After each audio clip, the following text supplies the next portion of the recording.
Bienvenidos a un nuevo podcast de SOGO. Mi nombre es María José Méndez, oncóloga médica del Hospital Universitario Reina Sofía de Córdoba, y conmigo se encuentra la doctora Begoña Pérez Valderrama, oncóloga médica del Hospital Universitario Virgen del Rocío de Sevilla. Hola, Bego. Hola Maríajo, ¿qué tal? Bueno, pues en esta edición nos acompaña una experta oncóloga en el tratamiento de tumores genitourinarios, yo creo que la conocéis todos, la doctora Rosa Villatoro, del Hospital Universitario Costa del Sol de Marbella. Bienvenida, Rosa, a este podcast. Muchas gracias, es un placer estar aquí con vosotras. Bueno, pues hoy vamos a hablar de los trabajos más importantes que se han comunicado en cáncer renal en esta edición del Congreso Americano de Asco Genitourinario, que sabéis se ha celebrado del 25 al 27 de enero en San Francisco. Así que, Rosa, cuéntanos, ¿qué destacarías del Congreso este año? Pues la verdad que este año se han comunicado resultados muy relevantes, sobre todo que hacen referencia al contexto de la terapia adyuvante en cáncer renal.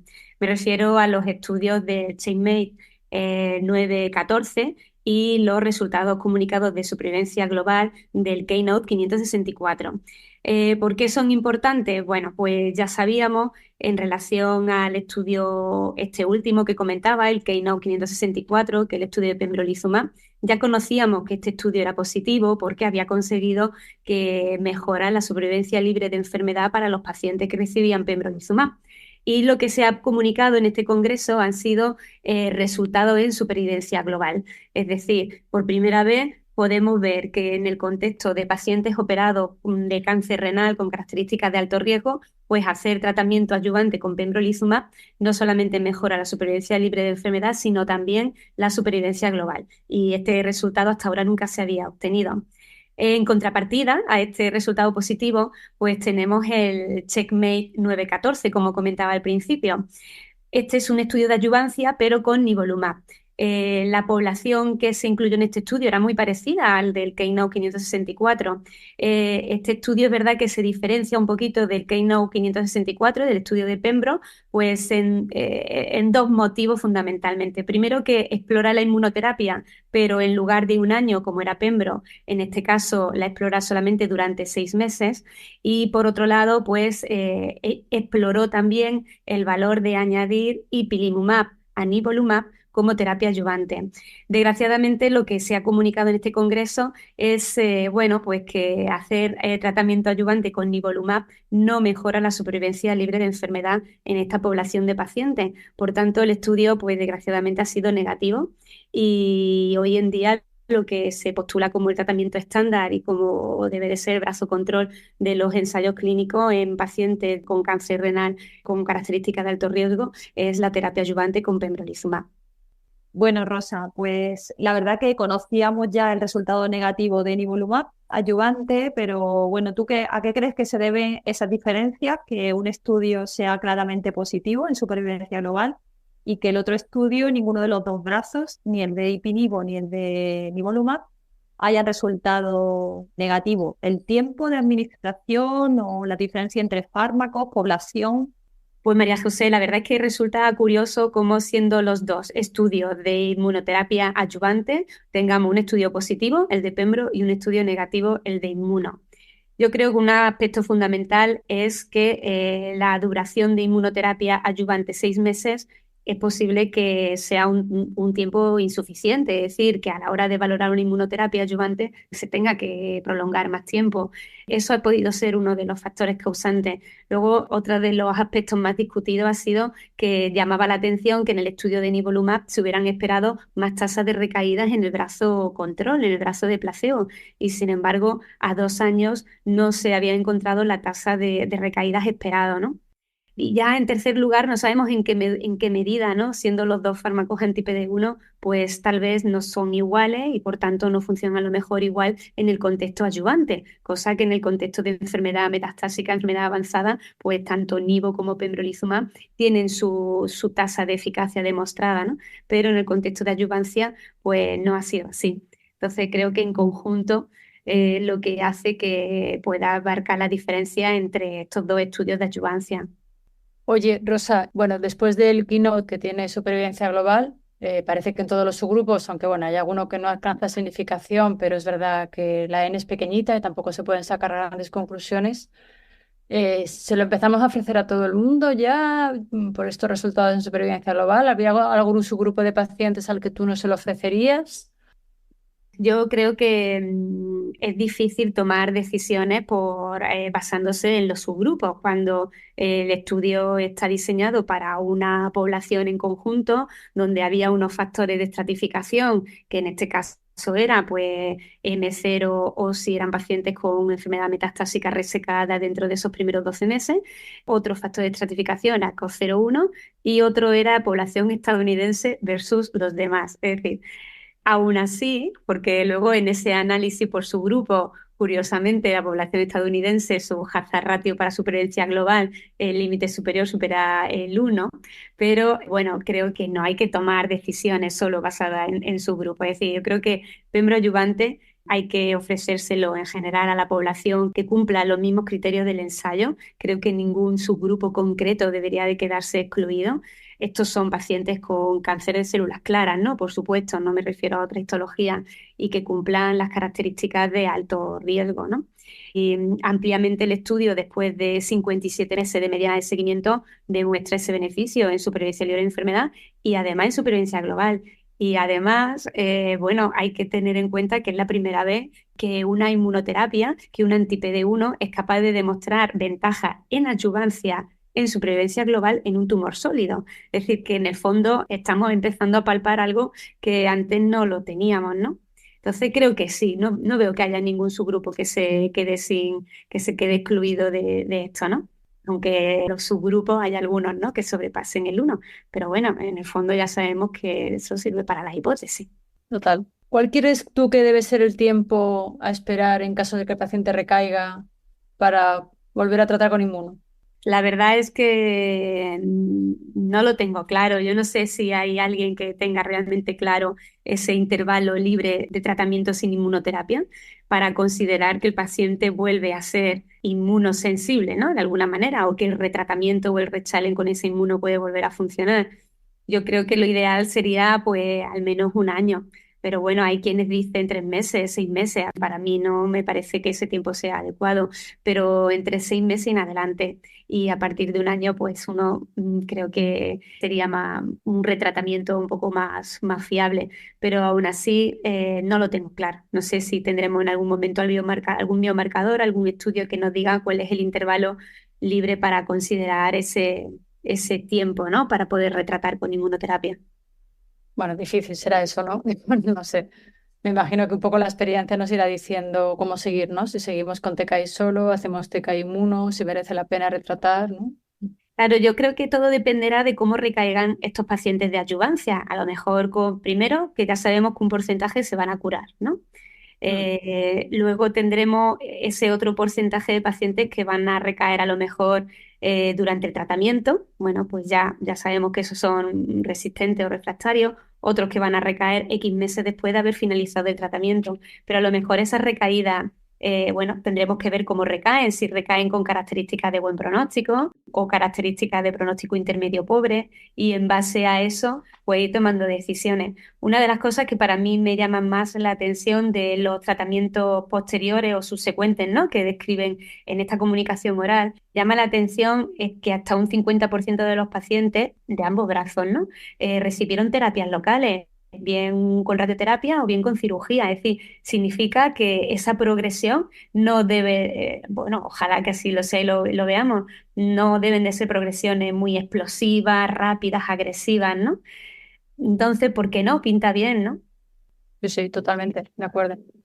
Sí, de hecho en la discusión barata, ¿no? Comentó eso, ¿no? Que sería interesante tener conocimiento de esas progresiones, esos tratamientos locales, que a qué nivel eran, para tener un poco más información de qué pacientes se podían beneficiar de una inmunoterapia más o menos precoz después de una adyuvancia.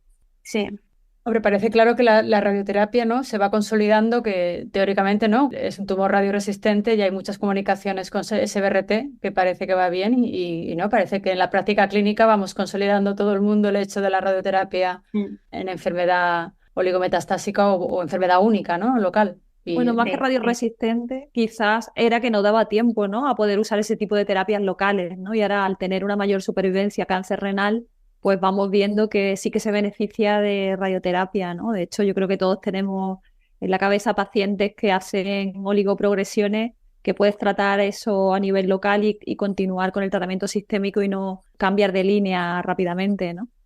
Sí, de hecho me gustó mucho que, bueno, pues que en la mesa de la tarde, ¿no? La sesión general se trataban temas como el valor de añadir la radioterapia, ¿no? Como parte de la terapia multimodal en el manejo del cáncer metastásico, la teragnosis, y una de las ponentes comentaba que había que quitar la idea esa de que el cáncer renal tendía a ser radioresistente, sino todo lo contrario, ¿no? Animaba a la gente a hacer estudios en sus hospitales, en fin, por comunidades, a poder valorar precisamente la efectividad de la radioterapia en esas oligoprogresiones y cómo se retrasaba o se prolongaba el tiempo de durabilidad del tratamiento, ¿no? Usando la radioterapia como parte de la estrategia.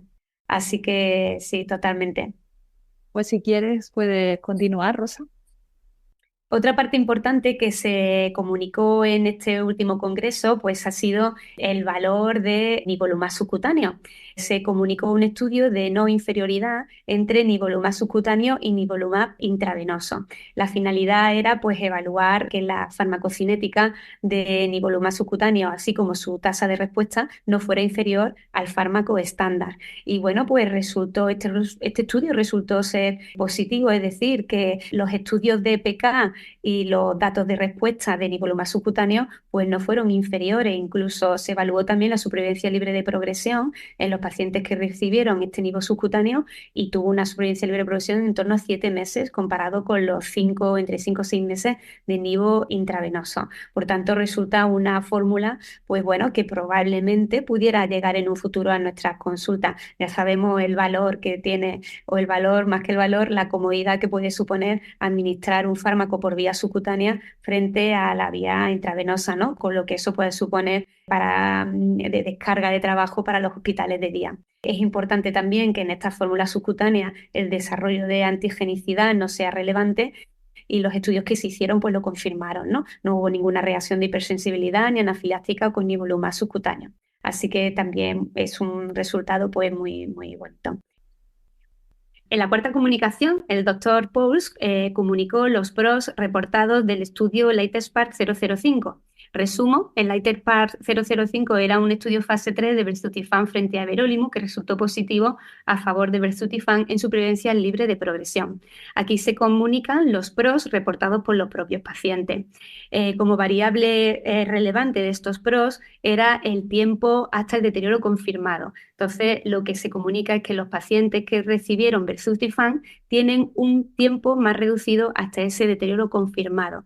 En definitiva, los pacientes con belzutifan tienen menores síntomas específicos de la enfermedad y mejor sensación de calidad de vida en comparación con everolimus. Rosa, si el nivo subcutáneo se aprueba, bueno, este estudio es en segunda o tercera línea después de TKI, si se aprobara, ¿tú crees que podríamos ya valorar utilizar nivo subcutáneo, por ejemplo, en primera línea? ¿Hacer nivo IPI y luego el mantenimiento con nivo subcutáneo? ¿O deberíamos centrarnos hasta segunda, tercera línea? Bueno, a ver, es un estudio de no inferioridad donde lo que se evalúa es farmacocinética y en principio las dos variables de farmacocinética que se estudiaron, una era la concentración media en los primeros 28 días y otra variable era la concentración mínima estable, la verdad que cumplieron ampliamente el objetivo de no inferioridad. ¿Qué ocurre? Yo creo que los oncólogos somos un poco cuadriculados, por lo menos yo me veo así, y trasladar esto que está explorado en un ámbito de segunda o tercera línea, trasladarlo a primera línea, pues parece como que uno le da más seguridad si tenemos un estudio confirmatorio en primera línea, pero creo que en principio no debería decir que se podría utilizar porque las variables de farmacocinética han salido no inferiores, ¿no? A la fórmula intravenosa y en tasa de respuesta pues también fue similar a la fórmula intravenosa. Entonces, creo que no debería de haber problema y que, de hecho, el nivo no es el primero, ¿no? Hay fármacos que ya todos conocemos también en fórmulas intravenosas que han demostrado sus fórmulas subcutáneas que no son inferiores y que se están utilizando en todos los settings, ¿no? Hoy leía yo también acerca de la aprobación por parte de la Comisión Europea de atezolizumab subcutáneo y también estaba basado en un estudio de no inferioridad en farmacocinética, no me acuerdo en qué patología estaba realizado, pero que era un estudio también de no inferioridad y en base a esos resultados la Comisión Europea ha aprobado atezo subcutáneo para todas las indicaciones que ya tenía atezo. Otra cosa es que luego ya por países ya sabéis lo que pasa, pero bueno, que en principio de momento tampoco hay genérico o biosimilar de atezolizumab, con lo cual yo creo que sí que se aprobará, porque es verdad que las ventajas en hospital de día son muchas, ¿no? Claro, Rapidez de administración, seguridad, no sé, vamos, yo creo que sí. al final sí que es verdad que nos iremos acostumbrando, ¿no? Va todo muy deprisa, pero sí.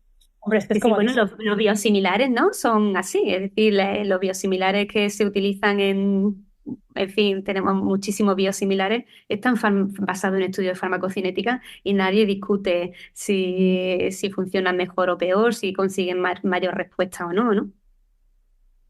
Es que además, vamos, yo participé en el estudio, la rama de nivo intravenoso era quincenal, no permitiría hacerla mensual, y sin embargo la rama subcutánea era mensual. Y claro, son 5 minutos lo que tarda la infusión subcutánea y estar allí 5 minutos para ver que no hay reacción local. Y claro, en 10 minutos el paciente está fuera, o sea que todo lo que ahorras en tiempo y luego en costes de enfermería también con estos tratamientos subcutáneos, o pues supongo que compensará el coste de la solución subcutánea, ¿no? Mm, Pues si quieres ya la última parte, Rosa. sí. Bueno, pues otra de las partes también más importantes del Congreso, o sobre todo de la parte de renal, fue la actualización de tres estudios de registro que todos conocemos, ¿no? Del CheckMate 9R, del CheckMate 214 y del estudio CLEAR. El CheckMate 9R, que evaluó el valor de nivo-cabo frente a sunitinib, comunica su dato de eficacia a 55 meses de mediana de seguimiento y lo hace para supervivencia global. También lo hizo en función a los grupos de riesgo de la IMDC y también según la localización de la metástasis. Y bueno, pues todo este tiempo de seguimiento pues viene a confirmar la ventaja frente a sunitinib de usar nivo-cabozantinib en toda la población, en pacientes con un pronóstico intermedio pobre, un poquito más dudoso en mi opinión para los pacientes de buen pronóstico. También mostró que según la localización de la metástasis, independientemente si era en pulmón, óseo o hepático, el beneficio de nivo-cabozantinib era relevante para estos subgrupos. Otro de las comunicaciones más esperadas ha sido la del CheckMate 214, el de nivo ipilimumab, después de una mediana de seguimiento de 8 años. Se comunican los resultados en supervivencia global para toda la población y también para los grupos de riesgo intermedio y riesgo favorable. Es verdad que hay que destacar de este estudio que es la primera vez que se comunica un estudio con inmunoterapia con un seguimiento tan largo. El estudio viene a confirmar que después de 8 años pues se sigue manteniendo esa ventaja en supervivencia global para toda la población, pero mucho más relevante para el grupo de intermedio pobre pronóstico, que hay que recordar que este era el objetivo principal del estudio. Y también hay que destacar que consigue una cola de largos supervivientes y sin progresión que está en torno a un 20-25% para los tratados con inmunoterapia. Resultados pues que hasta ahora no habíamos visto nunca ningún estudio fase 3. Y por último, se comunicaron los resultados del estudio CLEAR después de una mediana de seguimiento de 4 años. Este era un estudio fase 3 de pembrolizumab frente a sunitinib. Se confirma pues, que en supervivencia libre de progresión y en supervivencia global, pues pembrolizumab es un esquema de tratamiento que supera ampliamente al sunitinib. Y también se comunicaron si el tamaño basal del tumor pudiera impactar en los resultados de eficacia de pembrolizumab. Realmente son datos muy interesantes porque esto nos hace pensar si la capacidad de respuesta de pembrolizumab puede variar según ese tamaño del tumor. El estudio pues confirma que independientemente de si el tumor era pequeño, medía menos de 3 centímetros o era muy grande, medía más de 10 centímetros, pues se postula como una combinación muy activa. Rosa, en esta última actualización del CLIAR, el último estudio que has comentado, se habla también de la tasa de respuestas completas, que también creo que habían aumentado un 16 o un 17%. ¿Y qué opinas tú, en qué tipo de pacientes consideras tú que podría ser un buen tratamiento, ¿no? Para conseguir esa tasa de respuesta? O si tú crees que seleccionarías teniendo en cuenta esos resultados frente, por ejemplo, a lo mejor un esquema de doble inmunoterapia. Pues es verdad que este estudio se caracteriza por esa llamativa tasa de respuestas que tiene, es decir, de respuestas globales, que incluye parciales, completas y casi completas, está entre un 70 y un 80%, y que no depende del, como decía antes, ¿no? Lo que comunicaron era que independientemente del tamaño del tumor, si era un tumor pequeño, mediano o grande, la probabilidad de tener esa alta tasa de respuesta era independiente para ese tamaño. Entonces, parece que generalmente dejamos los esquemas más activos con mayor tasa de respuesta para los pacientes los que necesitamos conseguir una respuesta rápida o que tengan mucha carga tumoral o mucha sintomatología, pues parece que dejamos, ¿no? Para ese grupo de pacientes este tipo de esquemas tan activos, lo cual creo que es una magnífica opción. Y también es cierto que el estudio CLIAR se caracteriza por la baja tasa de progresiones. Por tanto, es verdad que ponemos como un esquema de tratamiento muy seguro, con poca probabilidad de progresión. No sé si estaba en torno a un 10%, que realmente es muy baja tasa de progresión al cubrir las dos esferas, con inmuno y con un TKI también muy potente. Entonces, bueno, pues en definitiva, a ver, en teoría, cualquier paciente con cáncer renal metastásico va a tener la oportunidad de beneficiarse de este esquema, que es un gran esquema. El problema son las toxicidades a largo plazo que supone el mantenimiento de un TKI y de un TKI que tiene una tasa de eventos adversos bastante importante, ¿no? Entonces, bueno, tiene su cara A muy buena y su cara B, como todo uso de TKI prolongado, que es más malo. Lo que es verdad que es una pena, ¿verdad? Que estos estudios ya con un seguimiento tan maduros, Mm, ¿no? Que se puedan utilizar todavía aquí en España, que es que los datos son súper maduros. O sea que sí, absolutamente.